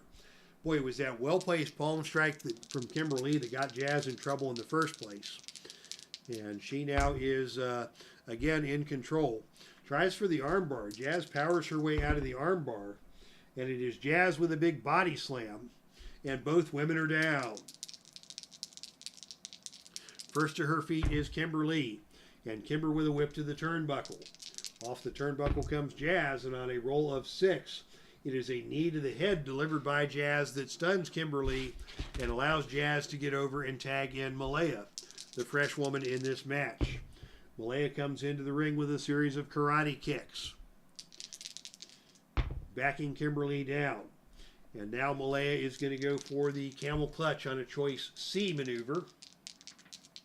She will need 7 or lower to complete that, and is able to do so, and forcing Kimber to struggle her way over to the ropes. Kimber slow to get to her feet, and MALIA comes back in and just monkey flips her back out into the center of the ring. MALIA in the center of the ring with a leg drop. Kimber rolls out of the way of the leg drop, and it is Kimber who comes back with a big clothesline. That stuns MALIA. Tag to Cherry Bomb. Cherry Bomb coming in with a rake of the face. MALIA not happy about that. Neither of these Kimber Bombs are the least bit hesitant to get their fingernails involved in a match. And now a chin breaker on MALIA by Cherry Bomb. And Cherry Bomb follows that up with a big knee strike into the corner. MALIA is stunned. Tag to Kimber. Another double team attempt coming up as Jeff Stafford joins us in the ring.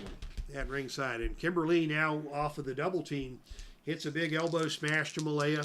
The Kimber Bombs remain in control as Kimber tries for the armbar on MALIA and forces MALIA down to her knees. And Kimber follows that up with a big German suplex that takes MALIA down to the canvas again. Kimber in control here with a whip to the ropes. Off the ropes comes MALIA. And on a roll of 5, it is MALIA who got the best of that roll. And comes off the rope with a big flying tackle that takes Kimber down to the canvas. MALIA now in control. MALIA going to the Frankensteiner. That's a +2 finisher. The pin roll is a 5 here, which means Cherry Bomb is going to have to try and make the save. She is unable to do so. And we'll have a pin roll here on 5 or lower. And on a roll of 10, Kimber gets that left shoulder out of there, and the match continues. But out of nowhere, MALIA HOSAKA hits the Frankensteiner for a near fall, and the momentum of this match has changed. And now the Frankensteiner a second time from MALIA. The pin roll now is 6. The pin save attempt is no good. And on a roll of 6 or lower, we've got a pin. And on a roll of 6, she got her. Wow, how about that? Out of nowhere, MALIA HOSAKA pins Kimberly after a pair of Frankensteiners.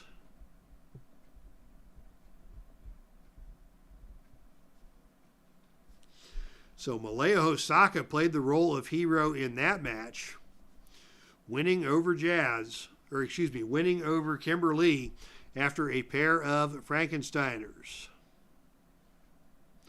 So congratulations to your winners who have successfully retained the Heartland Ladies Tag Team Championship, the team of MALIA HOSAKA and the powerhouse Jazz. All right, welcome Jeff Stafford. Good to see you here in the chat. as we have had quite a night of action here so far. It was a ladies tag team grudge match to kick things off as KLEIN made her return to the ring, only to taste the darkness falls from HOLIDEAD as the team of the Twisted Sisters, HOLIDEAD and Thunder Rosa, got the win over KLEIN and SARAYA Knight. Next we saw a successful defense of the Patriot Tag Team Championship as the fabulous Kangaroos made short work of the British Bulldogs. In a colossal contest for the Atlantic Heavyweight Championship, it was the challenger Ric Flair winning that match by countout over Johnny Valentine after a very long and protracted battle. Then we saw the grudge match between LAX and the BLACKJACKS. LAX dominated a lot of that contest and had Mulligan in big trouble, but he refused to lose. And eventually it was Blackjack Mulligan with the Blackjack Claw, putting Hernandez out for the victory for the team of the Blackjacks. And that brings you up to date with tonight's action as we are ready for our next championship battle.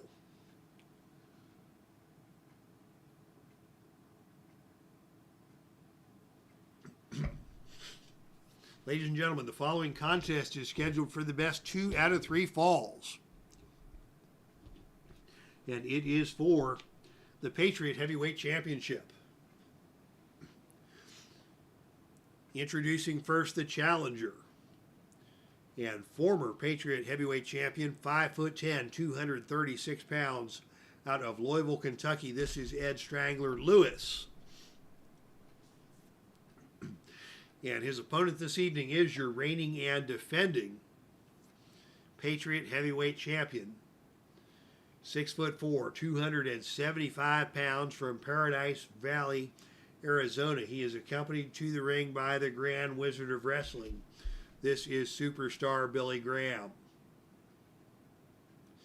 All right, Billy Graham set to square off against Ed Strangler Lewis, and these two have been battling back and forth for most of the year 2022.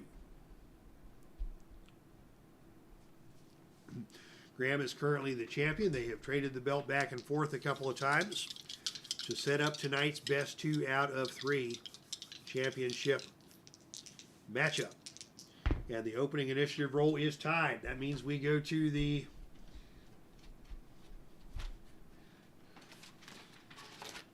Face to the Mat, Play.com book to see what will happen next.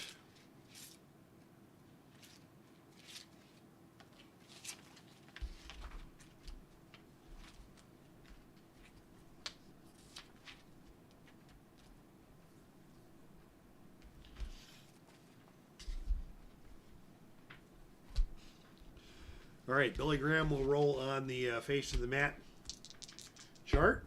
And on a roll of 2-4 is the wrestler strong. Yes, Billy Graham is the stronger of the two men in this match. Opponent delivers vicious blow, but wrestler is unfazed and responds with an identical blow. Billy Graham will start things off here on level 2 offense after Lewis tried a forearm smash across the chest. And Billy Graham swatted him away like a pesky mosquito. And now it is Graham with a, thought about a whip to the turnbuckle, thought better of it, and instead nails another quick forearm shot that stuns Strangler Lewis. And now it is a whip to the ropes. Off the ropes comes Lewis, and on a roll of 7, it is a big back body drop from Graham that takes Lewis down to the canvas. Superstar in control, another whip to the ropes. And this time it is Lewis who comes off with an elbow to the side of the head of Graham, and that puts Lewis in control. And as they come together once again in the center of the ring, both men proceeding cautiously, Lewis catches a front chancery. A front chancery, but Graham powers his way right back out of that one and smashes Ed Lewis in the back with a powerful knee shot. A knee smash to the back has Lewis in some discomfort. And now Superstar just grabs a chokehold and starts choking Lewis down. The referee puts on the count. And Graham at the count of 5 is forced to break the count. And as they come back together, it is Graham going for a body slam. That is a choice D maneuver. So he is going to need a roll of 8 or lower to, 7 or lower to connect on that. And on a roll of 3, he got him up, over, and down hard to the canvas. Lewis is hurt. Graham follows that up. Once again, proceeding with caution, a running shoulder tackle. Lewis bounces to his feet. And this time it is Lewis as Graham comes in with a single leg takedown. Lewis now in control. Lewis getting some riding time in the center of the ring and now has him in a neck yoke.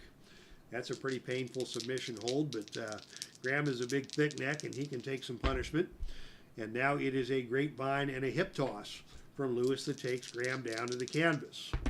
Nicely done by Lewis. Another hip toss takes Graham back down to the canvas a second time. And now as they come together again, it's Lewis with a whip to the ropes. Off to the ropes comes Billy Graham, but on a roll of 5, it is a shoulder tackle from Billy Graham that takes Lewis down to the canvas. Graham now with another whip to the ropes. These two men starting slowly. They have been in this position any number of times. And now it is Graham with a shoulder tackle that takes Lewis back down to the canvas. And Graham now is just going to kick and stomp on Lewis. And he goes for a quick cover. Pinroll is snake eyes. Lewis gets out of that. But some damage has been done as a result of the kicking and stomping delivered by Billy Graham. Graham now follows that up and is going to whip Ed Lewis out of the ring. Out to the arena floor we go. And it is Graham with the offensive initiative who wins the battle on the arena floor and is able to send Lewis careening off of the steel ring post to take control here. And as they come back into the ring, Graham gets him in the Superstar Bear Hug. Superstar Bear Hug applied. The submission roll is 4. And on a roll of 6, Lewis is able to pry his way free. But Graham is doing some damage here now. And now it is out of the ring we go once again. And this time it is Graham coming out with a steel chair shot across the injured ribs of Lewis. He will not be disqualified. But Graham is working the lower back now after the bear hug, a steel chair shot. And as they come back into the ring, it is a top rope knee drop delivered by Graham that again has stunned Lewis, and Lewis is down. And now it is the over-the-shoulder backbreaker delivered by Billy Graham. Lewis slowly getting to his feet as Graham moves in to do more damage. And here is Graham coming in. Again, he is going to try the scoop slam on a roll of 7 or lower. And on a roll of 8, Lewis gets out the back door of that one. And it is Lewis who is able to attempt a jackknife, but he can't get Graham down. Graham comes back, tries to drop the elbow and misses. These men have each other well scouted. And now it is Lewis who is able to get the armbar onto Graham in the center of the ring. Armbar applied by Lewis, an excellent submission wrestler. And now another hip toss delivered by Lewis. Out of the armbar and down to the canvas goes Superstar Billy Graham and back into the neck yoke. Lewis working the neck of Graham, hoping to soften him up for that Strangler's headlock. But now he is going for a powerbomb type move. That is a choice E maneuver. So he needs a roll of 10 or lower to accomplish that. And on a roll of 6, he got him up, over, and down. And now it is Superstar Graham leaving the ring. Out to the arena floor we go. And this time it is Lewis who wins the brawl on the arena floor. And they come back into the center of the ring, and the Strangler's headlock has been applied. Strangler's headlock applied for the first time. The submission roll is 1, so we don't need a die roll there. As Graham has felt the power of the Strangler's headlock for the first time, and now he's got it again. Strangler's headlock again, and this time Graham is forced to power his way out. Fatigue tokens piling up for both these men. And now it is out of the ring we go once again, as Graham is able to escape. And now we've got a Wild Donnybrook on the arena floor. This could result in a disqualification. This is a standard championship match, so disqualification rules are in effect. Graham will not be disqualified. Lewis will not be disqualified. And on an even roll of 2, it is Graham who wins the brawl on the arena floor. And as they come back into the ring, it is Graham with the Superstar Bear Hug. The submission roll is 5, and on a roll of 6, Lewis is just able to escape. Graham following up. Over the shoulder backbreaker. Lewis is hurt. Lewis favoring his low back as Graham is all over him with kicks and stomps again. Graham goes for a cover. Pin roll is 5, and on a roll of 4, he got him. The first fall goes to Graham with those repeated kicks and stomps to the lower back.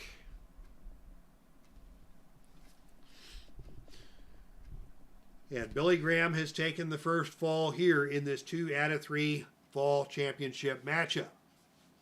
So after a brief rest period, we subtract a fatigue token from each wrestler, and we start them all over again with a second fall.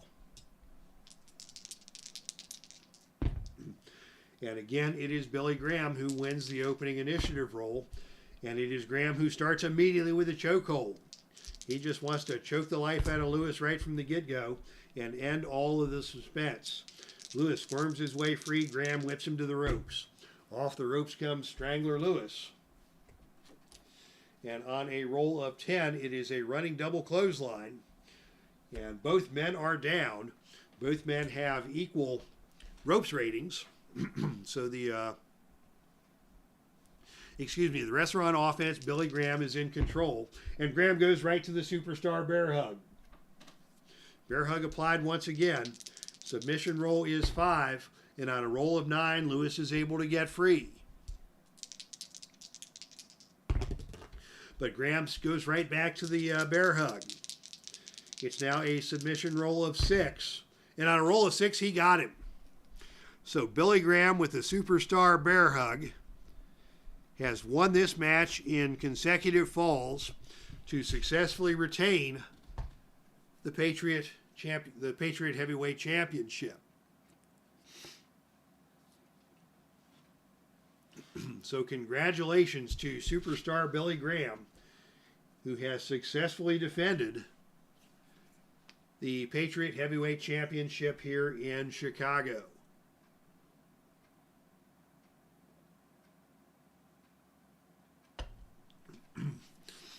All right, ladies and gentlemen, a very exciting matchup. Won in consecutive falls by Superstar Graham, but you can tell those men both have been at each other many times, had each other well scouted, but the immense power advantage enjoyed by Superstar Graham was just too much for Strangler Lewis, and Superstar Graham is now firmly in control of the Patriot Heavyweight Championship. And I'm sure Kevin Butcher, if he is in the chat room, is delighted. If not, he will be delighted on the message boards, because he is a huge fan of the Superstar and will be happy to see that Graham successfully defended the title. All right, fans, we have seen some slobber knockers here tonight, and we're fixing to see another one.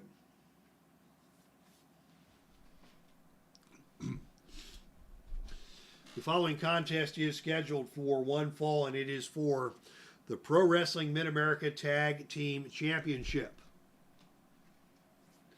Introducing first the challengers out of Chicago, Illinois.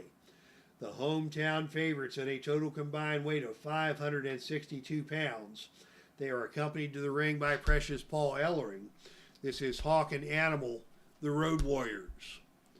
All right, the Road Warriors receiving a hero's welcome here in Chicago as they make their way down to the ring to challenge for the PWMA Tag Team Championship. But their opponents are the reigning and defending PWMA Tag Team Champions at a total combined weight of 526 pounds. This is Dick the Bruiser and the Crusher. So this one has all the markings of a slobber knocker. as there's nothing these four men love more than beating the tar out of each other. And it will be the Crusher starting things off against Road Warrior Animal, with Precious Paul Ellering at the ready at ringside. And the opening initiative roll is won by Animal. Animal comes out with a drop kick. Nice show of agility by Animal, taking Crusher down to the canvas. Crusher quickly rolls over and tags in Dick the Bruiser. Bruiser coming in to try his mettle against the Animal. And this time it is Dick the Bruiser who comes in and grabs an arm bar and just starts pulling on the ear of Animal. Animal not very happy about that. But Dick the Bruiser is going to follow that up with a whip to the ropes. Off the ropes comes the Animal. And on a roll of 8, it is a running back elbow from Dick the Bruiser that stuns the Animal. Followed by a snapmare and a head twist. Animal is down. And Animal is unable to get over and make the tag as Bruiser remains in control. Bruiser now with a big knee smash that staggers the Animal. And Bruiser follows that up with a boot rake. Rough stuff right from the start here. Animal still unable to make a tag. Bruiser tags in Crusher. And we're going to see some double team action here with an awesome double neck breaker executed by the champions that puts Animal down to the canvas. And now it is a ram into the ring post by the Crusher. And Crusher is going up for the death jump. And on a roll of 8, it is Crusher coming off the top rope with a big forearm smash right across the side of the head of Animal that stuns Animal. Crusher follows that up and is going to pitch Animal out of the ring, and here goes and the fun begins. Roll of 5 is a wild brawl on the arena floor. Double disqualification may happen. Crusher will not be disqualified. Animal rolls once. He may be disqualified. He will not be disqualified. Now we go to odd even to determine the winner of the brawl on the arena floor. The Road Warriors get the even roll, and on a roll of 4, it is Animal who wins the roll on the arena floor. Animal follows that up with a power slam on the Crusher. He goes for the cover. The pin roll is Snake Eyes, and on a roll of 5, Crusher kicks out. Animal now in control. He's going to tag in Hawk for the first time. Hawk finally makes his way into the match. Hawk is in control, and Hawk with a running clothesline stuns the Crusher. Hawk follows that up with a jumping fist drop. The Crusher is hurt. Hawk follows up with another jumping fist drop, and the Crusher is still hurt. Tag back into Animal. Here comes a double team, and on a roll of 10, it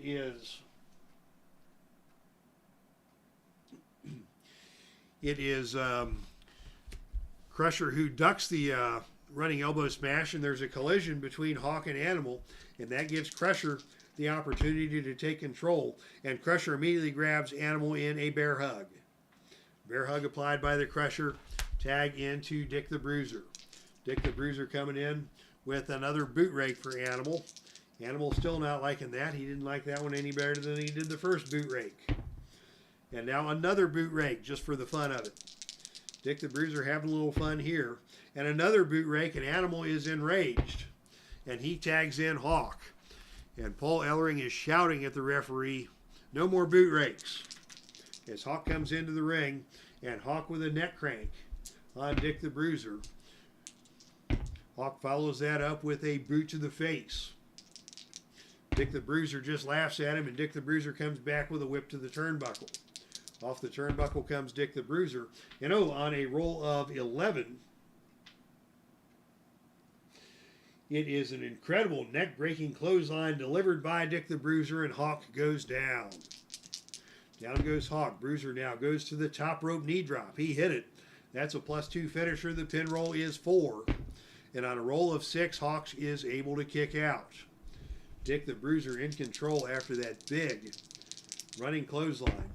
Dick the Bruiser follows that up with a pitch out of the ring. And here we go. And we hit the shenanigans roll. So out of the ring again, chart is in play. And this will be a possible double count out on a roll of 2 to 5. And on a roll of 6, action will continue.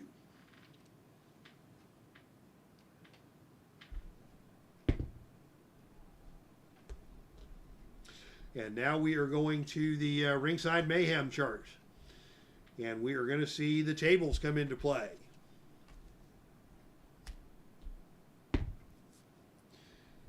As Dick the Bruiser is in charge, he has set up a table on the arena floor. And we both go back into the ring ahead of the 10 count. The table is set up on the arena floor. And it is Dick the Bruiser who takes control as we head back into the ring. And Bruiser now is going to grab the stomach claw. That is an add 1 move on Hawk. Hawk in trouble here as he finally powers his way out. And Dick the Bruiser with another boot rake. Hawk doesn't take too kindly to that. Hawk just gets up and starts pummeling on Dick the Bruiser and shoving him back into the corner. Pummeling him with both forearms. And he is now going to try to put Bruiser down in the center of the ring, and he gets him down, and a leg dive and a leg drop by Hawk across the chest of Dick the Bruiser has Bruiser down and allows Hawk to tag back into Animal. Here comes Animal. Animal coming in with a whip to the turnbuckle. Off the turnbuckle comes Dick the Bruiser, and on a roll of 7, it is a big reversal by Bruiser, sending Animal into the turnbuckle. Off the turnbuckle comes Animal, and oh, it is Bruiser who goes running in for a shoulder dive and misses, and Bruiser tumbles out of the ring. As we say hello to Al, Red Sox fan, in the chat room. Out of the ring we go. And Bruiser on the arena floor with a roll of 9 is forced to crawl back into the ring where Animal is waiting with bad intentions. And Animal will go with a boot to the midsection. Bruiser not able to get over and make the tag. Animal follows that up with another whip to the turnbuckle. And as Bruiser comes off the turnbuckle, this time it is Bruiser with a skull-splitting running lariat that nails Animal.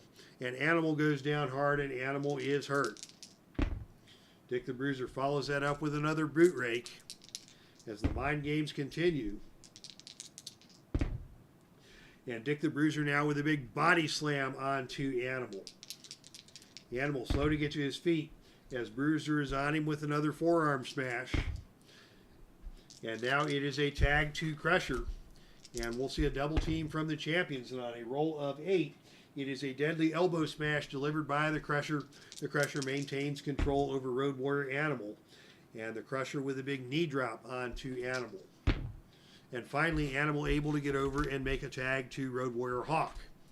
In comes Hawk. Hawk is going to try the neck breaker. That is a choice B maneuver. And let's see, choice B is turnbuckle or agility. Yeah, Crusher with a +2 agility. So on a roll of 10 or lower, he'll hit the neck breaker and put Crusher down to the canvas. Hawk follows that up with a gorilla press slam. And Crusher hits the mat hard, not able to get over and make a tag. Hawk now in control. And an over-the-shoulder backbreaker and a cover. The pin roll here is 3. And on a roll of 7, Crusher kicks out. But Hawk and Animal now have the momentum. Hawk tags into Animal. Double team attempt coming up. And on a roll of 6, that is a bone-crushing double clothesline delivered by the huge arms of Hawk and Animal, respectively. Animal follows that up and just whips Crusher out of the ring. And they are going to battle it out on the arena floor. And it is Animal who wins the brawl on the arena floor. Road Warrior's in control. And now the Doomsday Device. As Crusher crawls back into the ring, Hawk picks him up. Animal comes off with a clothesline. That is a +4 finisher. Dick the Bruiser is going to have to make the pin save here. And on a roll of 12, that is going to be all heck breaking loose here on the pin save charts. Your tag partner runs in, and so does the opponent's tag partner. While the referee is distracted, your partner drops an elbow on the opponent, and reverses the pinning combination to put you on top. Opponent rolls pin. So Animal will be pinned on Snake Eyes, but he is able to kick out of that. And now it is Dick the Bruiser and the Crusher in control after a smart move by Dick the Bruiser to put his team in control. And now the Crusher Nelson is applied. Animal's got a big thick neck. Crusher's got those big strong forearms. The submission roll here is 3 or lower. And on a roll of 10, Animal is able to power his way out. And Crusher is going to tag in Dick the Bruiser, the fresh man in the match, for his team. And Bruiser comes in and tries for a one-legged Boston Crab. He's going to need a death jump roll to get that done. And on a roll of 6, the one-legged Boston Crab has been applied. And Animal is forced to roll over and try to get to the bottom rope. And as he gets to his, tries to get to his feet, Dick the Bruiser with a top rope knee drop. That's a +2 finisher. The pin roll is 6. And Paul Ellering is going to go with the distractor rating, and Ellering is able to make the distraction happen to save the pinfall. But that's 3 fatigue tokens. So now Hawk is going to come in with some outside interference. And on a roll of 5, it is Hawk who comes in on the attack.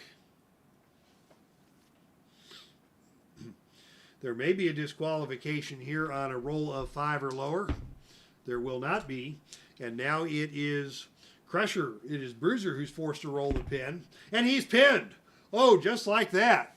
Road Warrior Hawk on the reversal. Just nailed Dick the Bruiser from behind. And on a roll of Snake Eyes, Dick the Bruiser has been pinned. And out of nowhere, we have new tag team champions in Pro Wrestling Mid-America. Congratulations to the Road Warriors out of nowhere. It's Animal who gets the pinfall.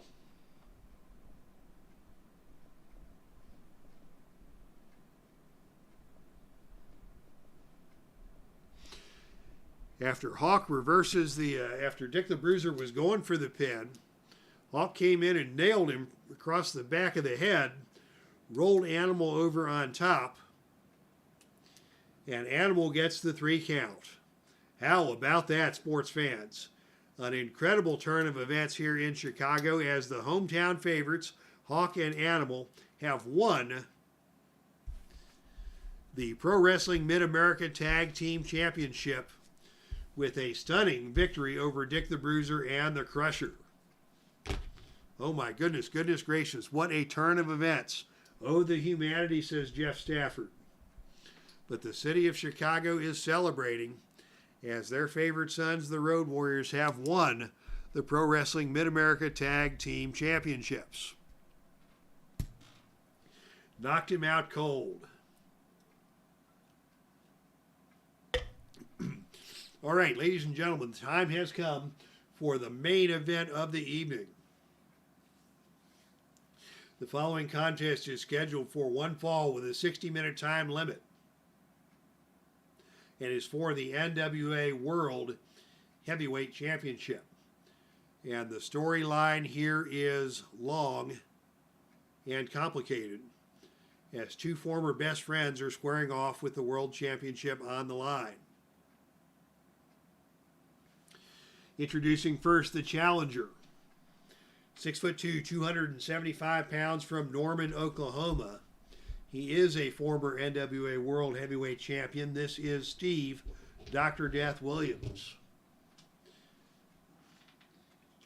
And his opponent is your reigning and defending NWA World Heavyweight Champion. 6'3", 245 pounds from Omaha, Nebraska.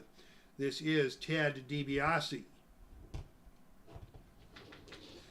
DiBiase and Steve Williams, former allies.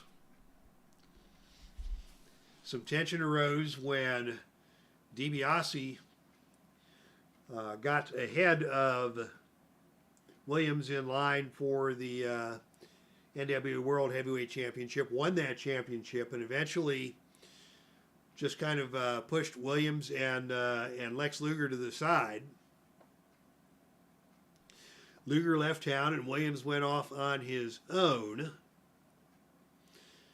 And Ted DiBiase wasted no time in recruiting replacements for Williams and Luger in the person of these two men, Scott Hall and Meng.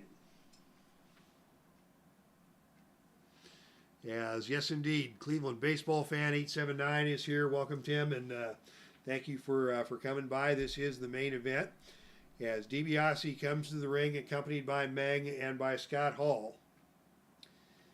But before anything else can happen with Meng and Scott Hall, we've got action in the ramp, and here comes Mike Rotunda and the Steiner brothers. So Steve Dr. Death Williams with a little pre-planning here has recruited his own allies to neutralize Meng and Scott Hall. And now we're going to see Meng and Scott Hall joined by this man Scott Norton. And the battle lines are being drawn, and out comes Commissioner Gordon Soley. Out to I'm sorry, this would be Lance Russell. These guys are from Texas, and so Texas Heavyweight Commissioner Lance Russell comes to ringside and says, no, we're not going to have this. This is going to be a lumberjack match. This will be a lumberjack match.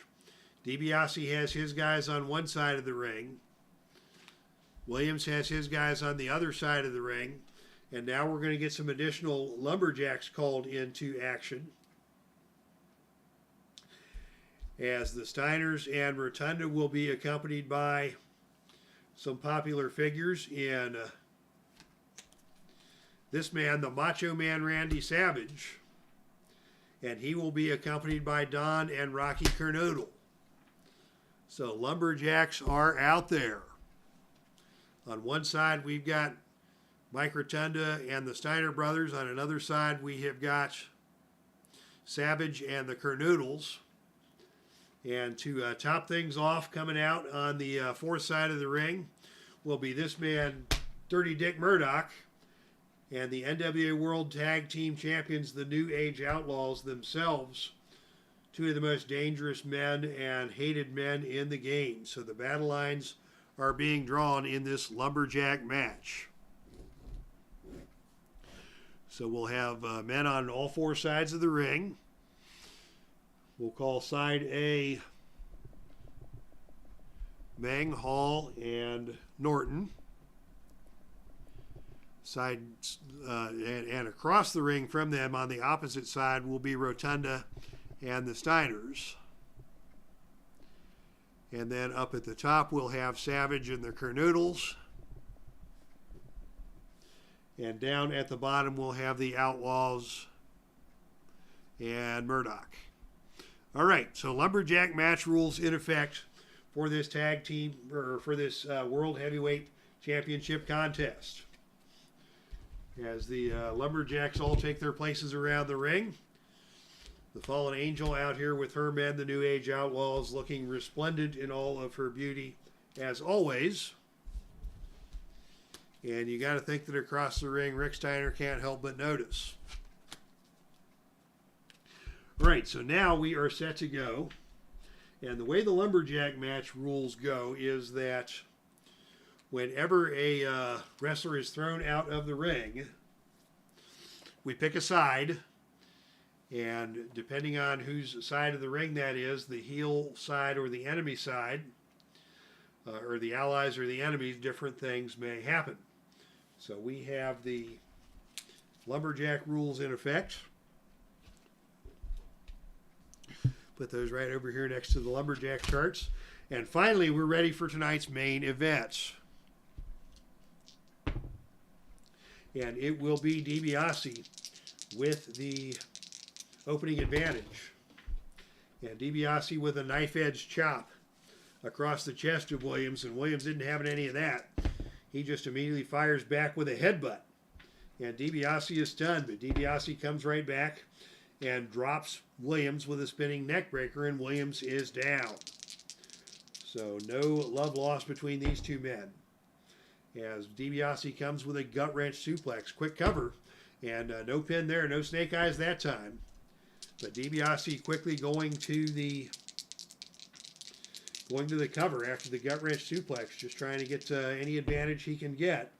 And now the second rope axe handle coming up from DiBiase. That is a choice E roll. He will need a roll of 9 or lower to hit that. And on a roll of 10, he missed it.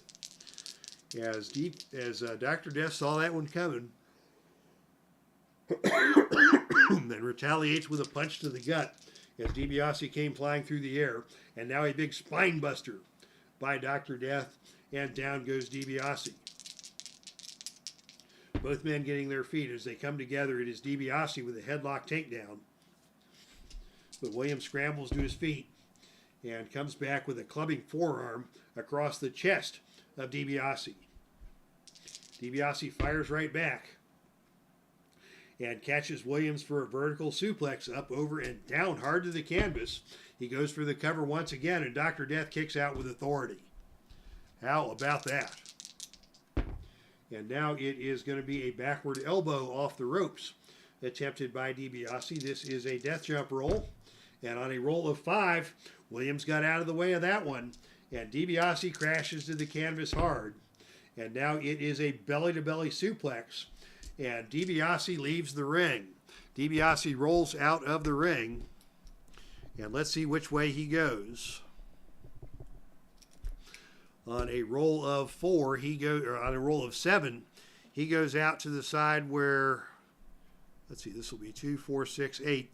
That is the Outlaws and Dick Murdoch. So that is the friendly side. So DiBiase out there with the Outlaws and Murdoch.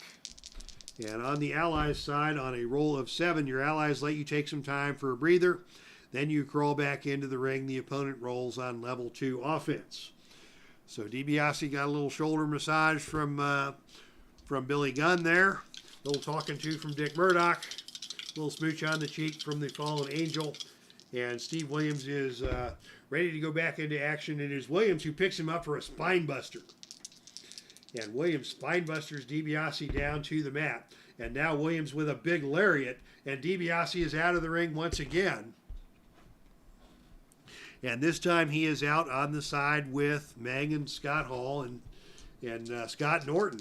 So again, DiBiase finding friends among the Lumberjacks. And on a roll of 6, again, they let him take some time for a breather as Dr. Death waits in the ring. And DiBiase rolls back in. And Williams again is going to try this time a standing dropkick. He needs a roll of 7 or lower to hit that. And on a roll of 9, he missed it, as DiBiase saw it coming. And DiBiase follows up with a vertical suplex, and Williams is down. Williams is down, DiBiase in control. And now DiBiase pitches Williams out of the ring, and he is going to end up on the side with Randy Savage and the Kernoodles. Again, allies against allies. And this time DiBiase chases you outside of the ring, but ends up getting pummeled by the Savage and the Kernoodles. Both wrestlers get tossed into the ring, and it is Williams who is in control. So this time the allies work in favor of Williams. And Williams with a spine buster takes DiBiase down to the canvas. Williams follows that up with a big headbutt. And DiBiase fires back with a knife-edge chop. Williams not having any of that. And it is Williams with a whip to the ropes. Off the ropes comes Ted DiBiase. And on a roll of 5, it is DiBiase with a shoulder tackle that knocks Williams off balance and down to the canvas. DiBiase now with a whip to the ropes. Off the ropes comes Williams, and on a roll of 8, it is a hard back elbow by DiBiase that stuns Dr. Death. And DiBiase follows that up with a falling fist drop onto the head of Dr. Death. Dr. Death is stunned. And another falling fist drop. This time Williams rolls out of the way of that one. And it is Williams with a clubbing forearm to the chest of DiBiase. Now both men are just going nose to nose in the center of the ring. They are talking some smack. And it is Williams who goes with a double leg takedown and an elbow drop onto the fallen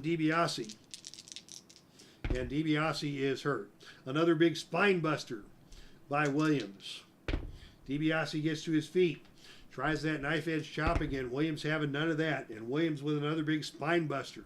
Williams is tossing DiBiase around the ring, but hasn't been able to do any significant damage yet. And now here is a football tackle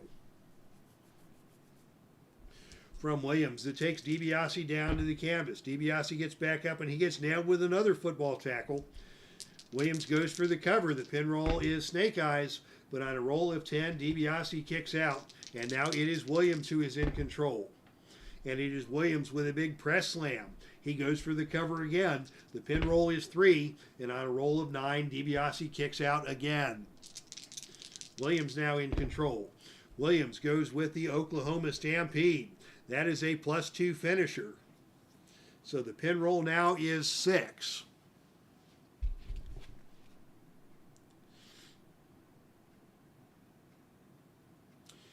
And outside interference may be tried twice by both wrestlers. So we'll put the deuces wild up here for both wrestlers.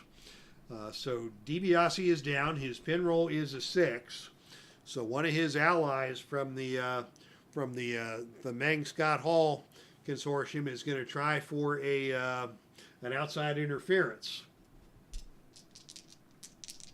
And let's see what's going to happen here. The roll is a 7.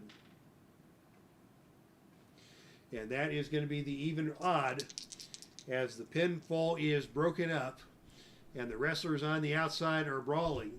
Let's see who's going to win. The even roll goes for DiBiase's side, and on a roll of 6, DiBiase's side wins the brawl. So it is Meg and Hall and Norton just pounding on the baby faces. And while that's going on,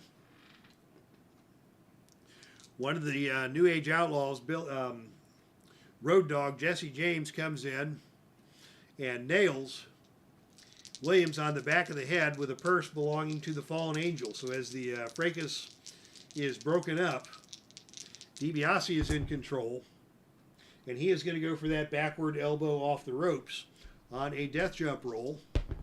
And on a roll of 7, he hit that backward elbow off the ropes. DiBiase in control after the fallen angel gave her purse to the Road Dogg, who hit Steve Williams over the back of the head with it. And DiBiase now has the Cobra Clutch. The Cobra Clutch has been applied. And now it is time for Williams' allies to try and interfere. Here's Mike Rotunda. And on a roll of 7, it is another big brawl by the Lumberjacks. And on a roll of 2 this time, it is Williams guys who win the brawl. So Williams is able to get out of the camel clutch. Williams now in control. And I'm going to say that's enough out of the Lumberjacks. They've all neutralized each other, so there will be no more interference in this match unless somebody gets thrown out of the ring. The Lumberjacks are all brawling at ringside. Williams and DiBiase squaring off in the ring, and it is Williams who pitches DiBiase out of the ring. And just like that, DiBiase is out of the ring and in the hands of Rotunda and the Steiner brothers. So now we go to the enemy side of the Lumberjack chart. And on a roll of 6, you are brutally double-teamed outside the ring. You get tossed back into the ring and are in big trouble. Opponent rolls on level 3 offense. So Dr. Death going for the kill. He goes to the belly-to-belly suplex. And DiBiase now rolls out of the ring once again. And this time he comes out on the side of Savage and the Kernoodles. That is, again, no help. This time one of the enemies uses his finisher on you outside the ring. And the opponent goes for the cover. The pin roll now is a... let's see. Roll your pin. The pin is a 5. And on a roll of 10, DiBiase kicked out. But he got hit on the outside. We'll say that... Was it... it was Don Kernoodle. Don Kernoodle dropped him with the top rope with a clothesline off of the ring apron onto DiBiase. So Kernoodle is not making any friends here. Williams now is in control.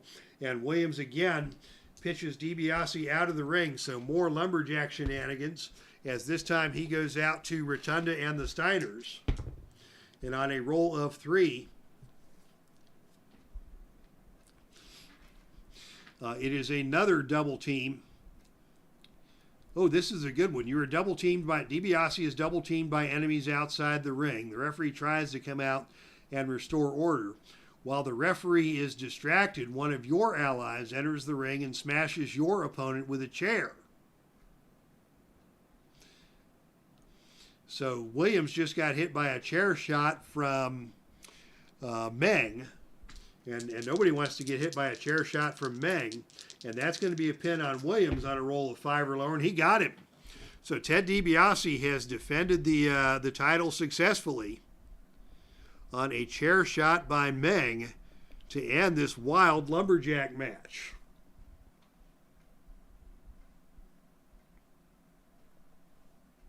So Ted DiBiase has retained the championship with the help of a steel chair shot delivered by Meng in the middle of this wild lumberjack match. And I tell you guys, that was a lot of fun. I enjoyed putting that match together. We get to see some unusual matchups. Mike Rotunda got involved. The Fallen Angel got involved. Road Dogg Billy Gunn Road Dogg Jesse James got involved. Don Kernoodle got involved. And in the end, it was Meng with a chair shot to Steve Dr. Death Williams that put an end to this one. So we'll have to schedule Meng versus Williams as a grudge match in a future card. All right, that was wild indeed. So congratulations to your winner and still NWA World Heavyweight Champion after a wild lumberjack match. Congratulations to your winner in tonight's main event, Ted DiBiase. So DiBiase retains. The Road Warriors, actually only one title change tonight as the Road Warriors capture the Pro Wrestling Mid-America Tag Team Championship. Superstar Graham retains. MALIA, HOSAKA, and Jazz retain. Johnny Valentine loses by countout to Ric Flair, but the title does not change hands. And the Kangaroos retain the Patriot Tag Team Championship. All right. What a fun match we've had tonight. 2 hours and 3 minutes of airtime. Thank you to everybody who came to check this out. Neil Lau, Al Red Sox fan, Docman J, Jeff Stafford, Doug Justice, Cleveland fan 879, Docman J. And let's see, Michael Brado was here. Good to see Michael as always. Scrolling back. Oh, Brock Riblet. I missed Brock Riblet coming in. Thank you, Brock, for stopping by. Mark Ferguson. Derek Bauman made his way through the traffic to get here. Freedom of Speech. Carl Zilla, Keith O'Toole, Dwayne Martz, and referee James Lawrence III. What a great crowd we have had on hand here tonight. So thank you one and all for coming out for tonight's broadcast of Heartland Havoc 112. Won't get fooled again. And from the Dave Cave, this is Dave Little signing off. Thank you all for joining us. That's our stream, and I am out of here.